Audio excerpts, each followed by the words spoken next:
bagus. Sira maturake pabekti lan murkaka.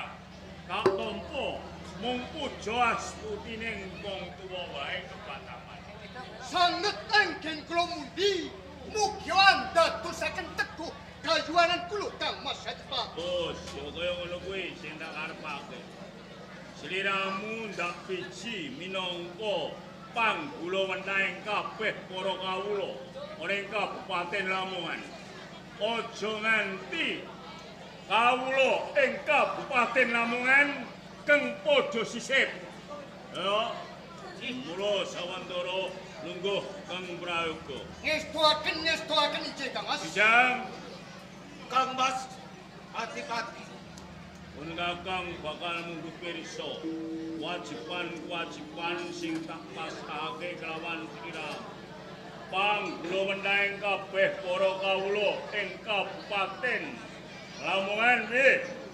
Sedaya anggen kula wentah wonten ing Kadipaten Lamongan. Para prajurit ing Kadipaten Lamongan boten badhe kucipani Kang Mas. Kang Mas, Piye? leres nopo ingkang dados saturipun Yayi Wijar. Awis saking ageng pangaripun panjenengan.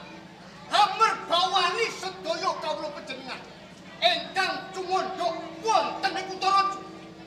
Katite sedaya para prajurit anggenipun geglaken. Olah piluruk. Ketingal cekat cakut trengginas soho trampik.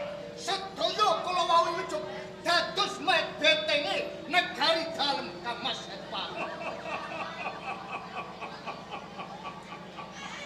Aku bareng ngerti marang pelapuran rumangsa pun Kakang Wiratah.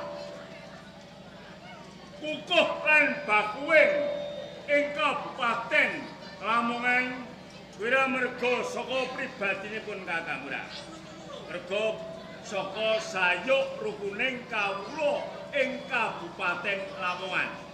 Mula ing sawise panjenenganku milenggahake ati pengayoman ing Kabupaten Lamongan ora bakal aku lali kelawan kawula cilik ana ing Kabupaten Lamongan.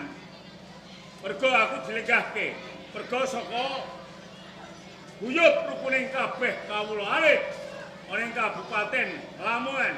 Langka lamun semara kelakone.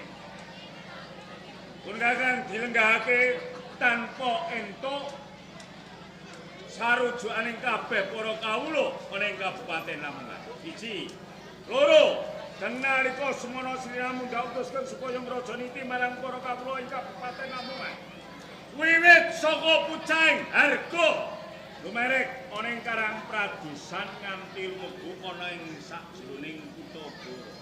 Ing sawisipun kakang anggone jumeneng dadi pengayoman ngayomi marang kabeh para kawula ing Kabupaten Lamongan piye sarutukelan ing kabeh kawula ing Kabupaten Lamongan.